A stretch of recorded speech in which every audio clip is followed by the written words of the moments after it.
Une pluie de roses, un geste pudique, un visage pensif. Un tableau de Sandro Botticelli. Un des nus mythiques de l'histoire de la peinture? Pas seulement. Un nu comme le regard de l'homme n'en avait plus vu depuis 1000 ans, en taille réelle, gracieux, frontal et direct.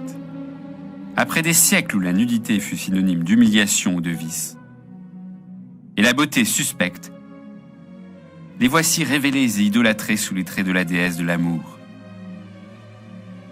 Avec un tel éloge du corps et de la grâce féminine, l'homme humaniste de la Renaissance entrait dans la modernité. Une icône ou bien un cliché? À force de voir et revoir cette scène reproduite jusqu'à la nausée, on n'a presque plus envie de la voir déraper que de prendre le temps de l'observer. On verrait alors, par-delà le calme et la douceur apparente, ces équilibres instables, cette agitation frénétique et ce dessin sec et tranchant. On remarquerait que ce corps étiré, à la chevelure démesurée, n'a rien de la solidité massive de l'antique, et que ce visage mélancolique et absent ressemble plus à nos mannequins contemporains à la mine boudeuse qu'aux lascives Vénus qui suivront. Alors, déesse de la Renaissance ou madone médiévale? Image d'émancipation ou idéal masculin stéréotypé? Qui est vraiment cette femme?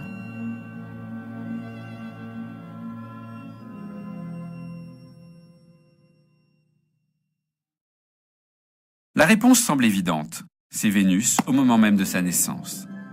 Belle, cachant maladroitement sa nudité, entourée de ses attributs. La conque, sur laquelle elle naît au milieu des flots, et les roses.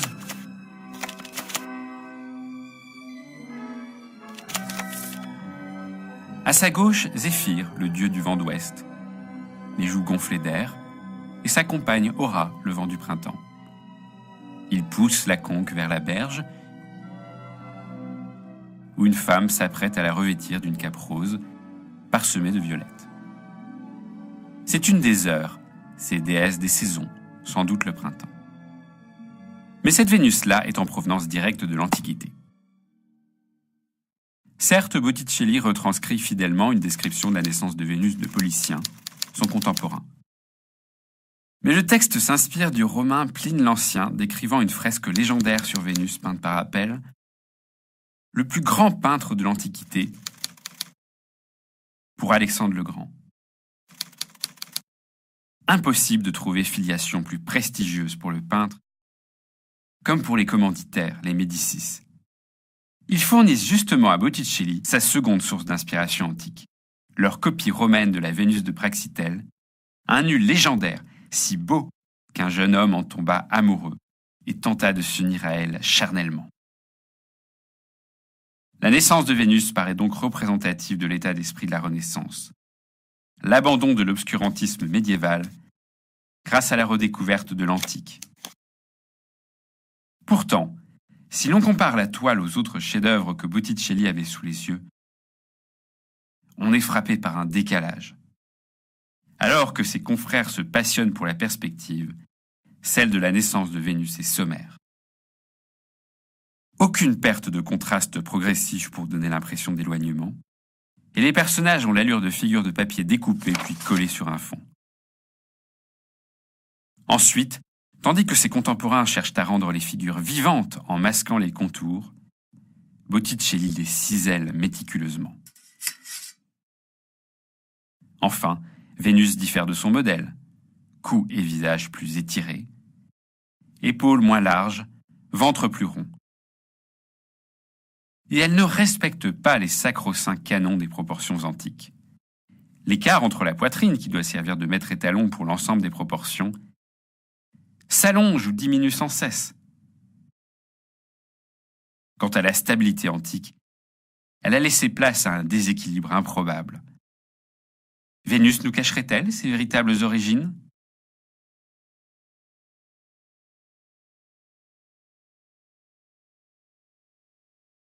Botticelli ne pouvait révéler à ses contemporains toute la beauté de Vénus avec le rare matériel antique à sa disposition.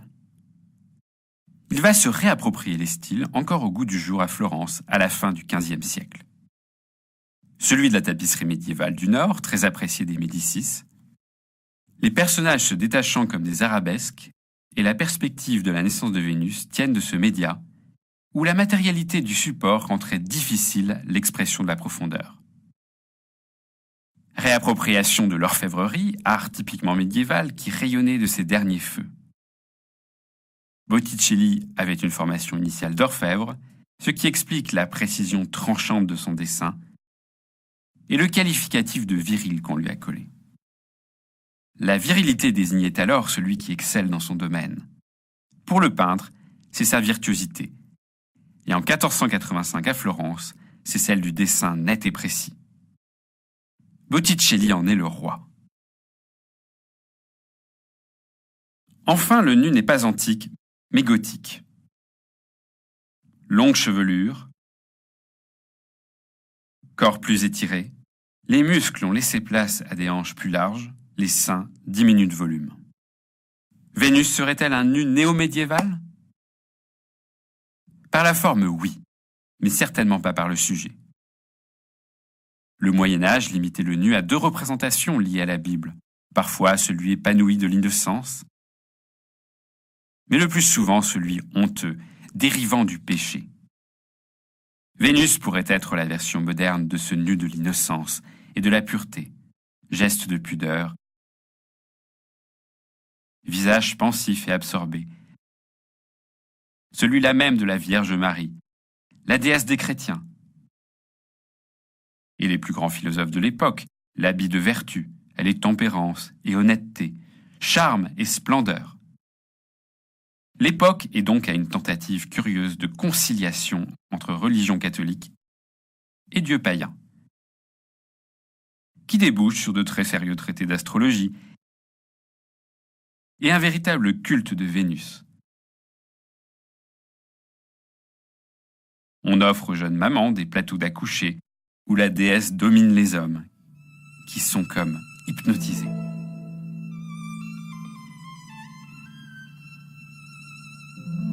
Dès lors, la naissance de Vénus, qu'on suppose être un cadeau de noces, pourrait être une superversion extériorisée de ces nus, dissimulés à l'intérieur des coffres de mariage, censés être bénéfiques au couple, exciter le désir ou encore influencer la beauté des futurs bébés.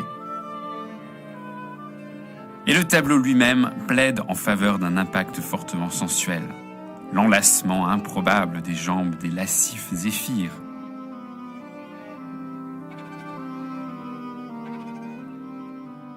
l'agitation des longues chevelures,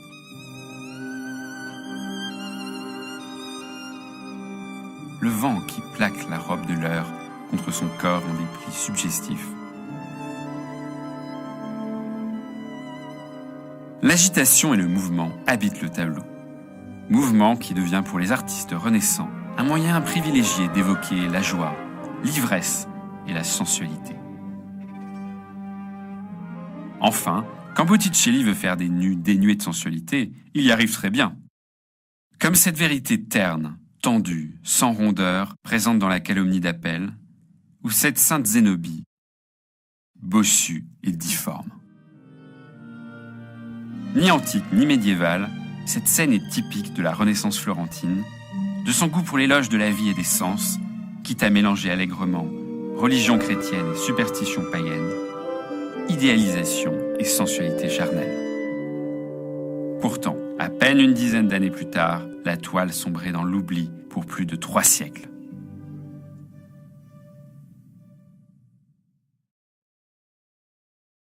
« 1494. Florence devient brutalement une dictature théocratique, dirigée par un prédicateur, Savonarole, qui voit d'un très mauvais œil les nus païens. Botticelli fait un mea culpa officiel avant de retourner peindre des scènes bibliques. Vénus échappe à la destruction, mais pas au fait que Botticelli se démode de son vivant et ne reçoit plus une seule commande les 10 dernières années de sa vie. Les peintres qui comptent désormais sont ceux qui rompent définitivement avec le style médiéval, en traitant le corps comme un volume avec un contour continu des plus réalistes.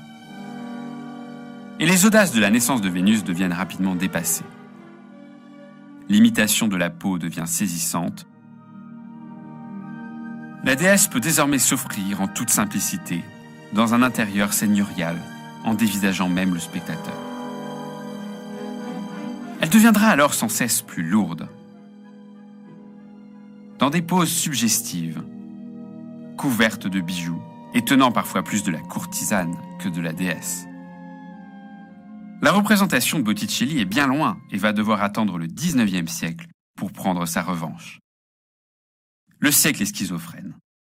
On n'a jamais peint autant de nus féminins, tout en s'acharnant à souligner qu'il fallait les regarder comme de l'art, de manière désintéressée, avec la pureté des petits enfants qui jouent chair contre chair sans se troubler. Le corps féminin doit rester chaste, sans allusion sexuelle, tandis que le désir est transféré dans les personnages qui gravitent autour. Lamentable échec. Les scènes deviennent franchement ridicules, tandis que des yeux révulsés, un haussement de hanches, rappellent sans cesse que ces nus, sans sexe, sont des cocottes minutes prêtes à exploser de leur trop-plein de sensualité. C'en est trop. Un groupe d'artistes et d'intellectuels anglais décide de chercher dans le passé le germe de cette décadence. Raphaël est pointé du doigt. Son dédain de la simplicité et de la vérité, son goût pour des poses pompeuses sont dénoncés.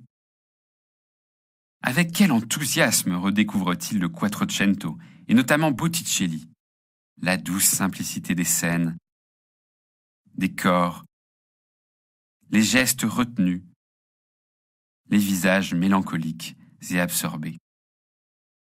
Pour eux, cette Vénus hésitante et timide est belle, car elle n'inspire pas le désir, mais la tendresse. À la fin du siècle, l'affaire est entendue. Les reproductions de la naissance de Vénus envahissent les foyers britanniques, et l'Angleterre victorienne fait d'elle sa représentation normée du sexe. Une femme pleine de la grâce, mais aussi de la retenue nécessaire à la décence.